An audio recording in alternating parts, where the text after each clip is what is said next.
So today, we're going to dive into the evolution of the smart home.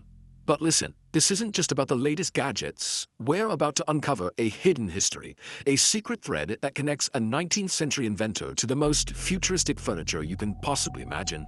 So let's jump right in. Just picture this. Your bedroom is also your living room. When you wake up, you tap a button on your phone and your entire bed just silently glides up and disappears into the ceiling. And no, this isn't some scene out of a sci-fi movie. This is the Ori cloud bed, and it's a very real piece of smart furniture you can get today. You see, this is so much more than just a clever piece of furniture. It's a total rethink of how we use our living spaces. So, is this the future of the smart home? I mean, not just about having connected devices, but about creating spaces that can truly adapt to our lives. Okay, so before we really get into that, let's stick with this whole conscious ceiling idea for just a minute. Because as it turns out, it's not just about beds anymore. Meet the Bumblebee desk. Just like that bed, it uses the ceiling to give you more floor space. With a simple voice command, boom, your bedroom becomes a fully functional office. This is a direct answer to the way we live now, needing flexible spaces, especially if you're living in one of those tiny city apartments. But here's the kicker. As futuristic as all this sounds, what if I told you the core idea behind it isn't new at all? Not even close. In fact, to really get the true origins of the smart home, we need to go back in time, like way, way back. Yeah, we're going to take a trip back to the 19th century. Trust me, this is where we'll find the surprising roots of this whole, seemingly modern idea. Okay, this timeline right here, it really shows you what I'm talking about. We're jumping back over 170 years, back to a time of steam engines and gas lamps, to meet this visionary inventor named Stephen Hedges. What Hedges came up with was, honestly, a work of mechanical genius. It started out as just a simple, kind of elegant table, but with a few clever folds and pivots, it completely transformed into a comfortable chair and a working desk. This was the original smart furniture, long before we even had electricity to power anything. And this right here, it just connects all the dots perfectly. On the left, you've got Hedges' purely mechanical, brilliant design. On the right, a modern hybrid chair that uses advanced ergonomics to switch between different tasks. Sure, the tech is worlds apart, but that core idea, that desire for adaptability, it's exactly the same. Alright, let's jump back to today and see how that original spark of genius has just exploded into all sorts of modern, space-saving marvels.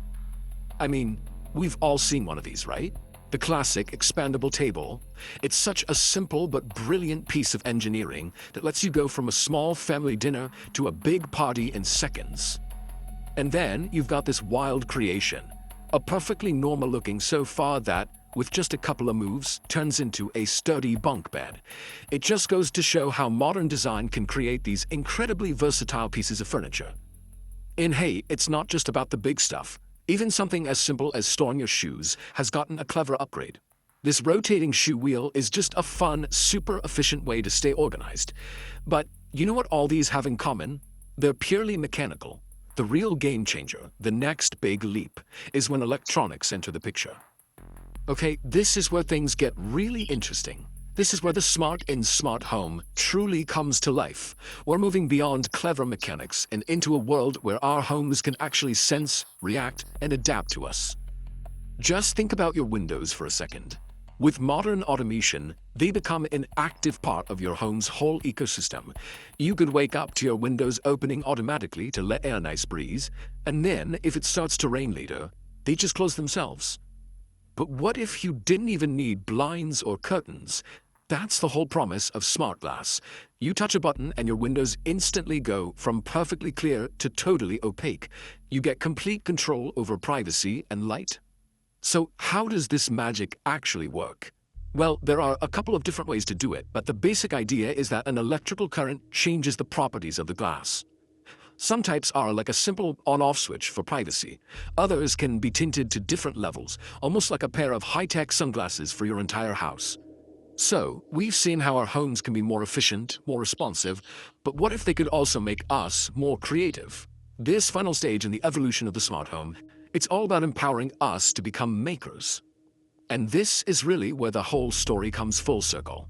The same ideas of smart, adaptive technology that we just saw in furniture and windows are now being used for creative projects, completely changing how we make things right in our own homes. Let's take sewing. For like centuries, it's been all about these clunky paper patterns, but a new invention uses a projector to beam a digital pattern right onto the fabric. You just pick your design on a screen and the projector shows you exactly where you need to cut. No paper, no pinning, nothing. It sounds simple, but the impact is huge. It cuts down on waste, it saves a ton of time, and it makes sewing way more accessible for everyone. It's really the perfect example of how the smart home is turning into a smart workshop. So when you look at the whole journey, from that 19th century mechanical chair all the way to a 21st century digital projector, you see this incredible common thread. It's a story about our constant search for more efficiency, more adaptability, and more creativity in the places we call home. The smart home isn't just about convenience anymore. It's becoming a platform for our own creativity. So the real question is, as our homes get smarter, what are you going to create with it?